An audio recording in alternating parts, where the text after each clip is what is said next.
Survival Story of a Sword King, Chapter 4. We pick up the story with Ryu in the forest. No way. After all this time, what I saw naturally became the norm. A red sky where the sun never rises or sets, being stranded on a rock-filled mountain of hell. Without warning? Ryu questions. Why? He leaps high into the air through the canopy of trees. I can't believe it. He laughs with elation, tears welling in his eyes, letting out a joyous laugh. In front of him, a large lake, and in the distance, lush mountains and forests. The guideline appears. Saith Forest. Grailute Kingdom. Northern Rath'na continent. Ryu landing into the lake. After exiting the water and drying off. I don't know what's going on, and it's not home, but it's better than that god-forsaken mountain. Still, it's weird. Ryu looking at the Guideline status screen, now displaying him as level 5. I suddenly became level 5 when I got here, and I got a communication skill, language translation. Wait a second. Don't I have to be level 20 to come to the Rath'na continent? So why was I transported here?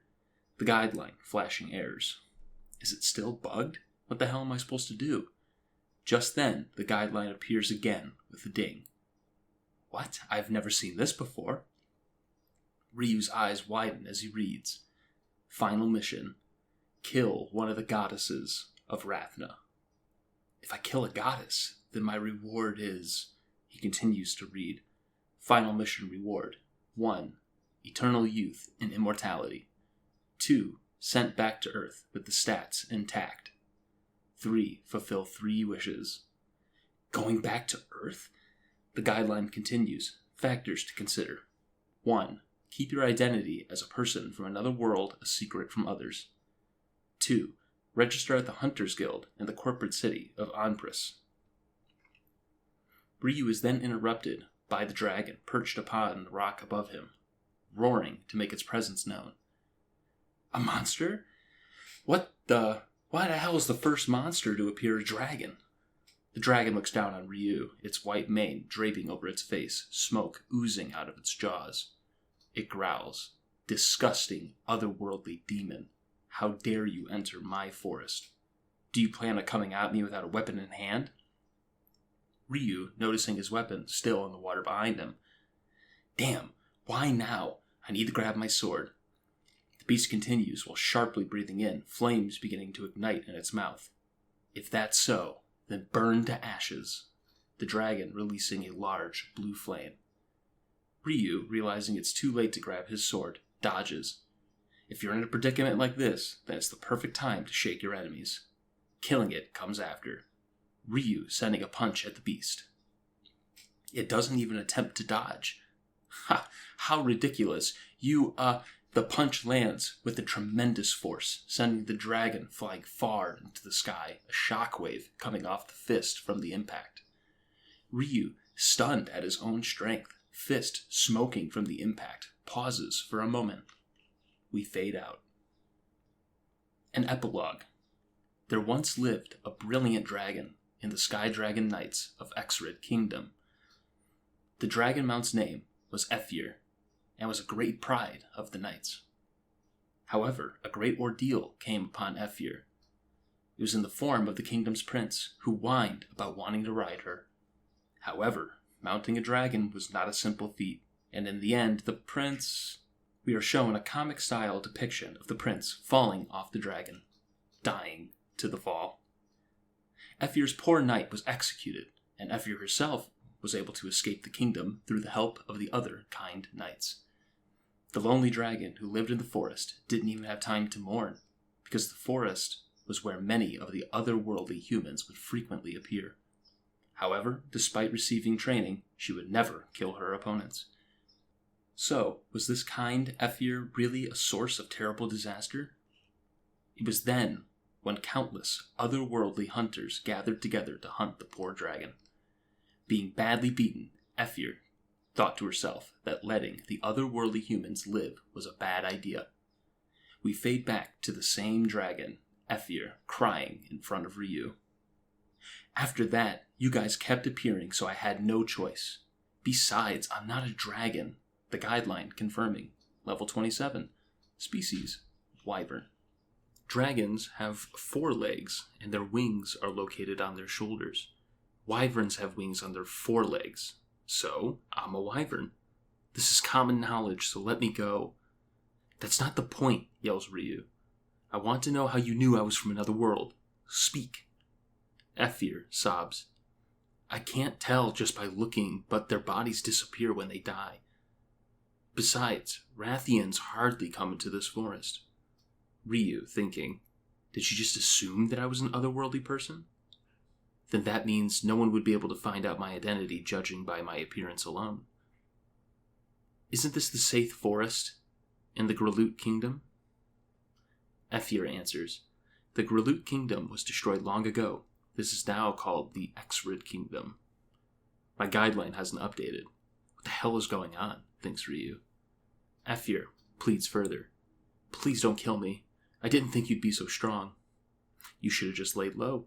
Why did you have to attack me, huh? That's because you are an otherworldly demon. Ryu draws a sword. Who's a demon? She shrieks in terror. No, it wasn't me. The goddess said. Goddess? Ryu interjects. Tell me in detail. Ephir tells Ryu while they move to her cave. Otherworldly humans have started to appear in Rath'na 40 years ago. At first, the humans and Rathians got along, but it didn't last long. Otherworldly humans started killing Rathians in order to increase their levels. The more powerful ones banded together and created Great Ursula, a group with the goal of killing the goddess. Otherworldly humans are strong, because just like dragons do, these humans can easily level up just by killing their opponents. There was no way to fight against them when they were being led by a leader who was level 100. Before they came, Birolt, the Sword King, Zenobia, the Archmage, Garhan, the Terrible, Houlihan, the Transcendentalist of Life and Death. The continent's 4 heroes massacred the humans in an instant. After that, the 6 goddess blessed the continent. Earthlings are otherworldly demons that have made contracts with the wicked demon god, which is why they were quickly executed. Ryu, enraged, fists clenched, muscles popping and straining. I was kidnapped out of the blue and rotted on a rock mountain for dozens of years. And I finally get out, but you're telling me that if anyone finds out that I'm an otherworldly being, the whole continent will become my enemy? Ephir defends that these are all things that happened before I was born. So, you're saying the goddesses are scary enough to do this, Ryu said, clenching his teeth. I don't give a rat's ass whether I made a deal with a goddess or become their underling, but I'll kill that demon god and get home alive. But you know, I can't have anyone know my true identity. Ephir thinks, I knew it. This man is a demon. Please, I swear I won't tell anyone. I'll live as a normal wyvern and pretend not to know how to speak. We zoom out of the cave to the scream of Ephir. 5 days later. When you leave the Saith Forest, you see a huge castle wall that stretches across the horizon. It's the city at the northern part of the Exrad Kingdom, Anparus City. Not only is the size of the city large, but it also has a big population of residents. Nearby is the Saith Forest and a dungeon in the Impen Plains where countless monsters continuously appear. Many hunters try to get rich quick by putting their lives on the line as the Anparus Hunters Guild. The people who come here are either hunters, people who want to become hunters, or otherworldly beings. We see the guild hall, tons of people drinking, dancing, applying, and being rowdy.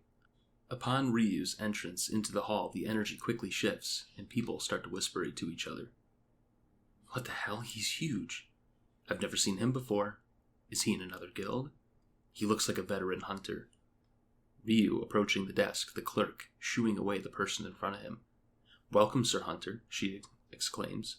I don't recognize you. Is this your first time coming to the Anparus Hunters Guild? What can I assist you with? We cut to a shot of Ryu, towering with a massive build and empty eyes. I want to become a hunter. As these words leave his mouth, the entire guild hall reaches and readies their weapons. Chapter 4. end.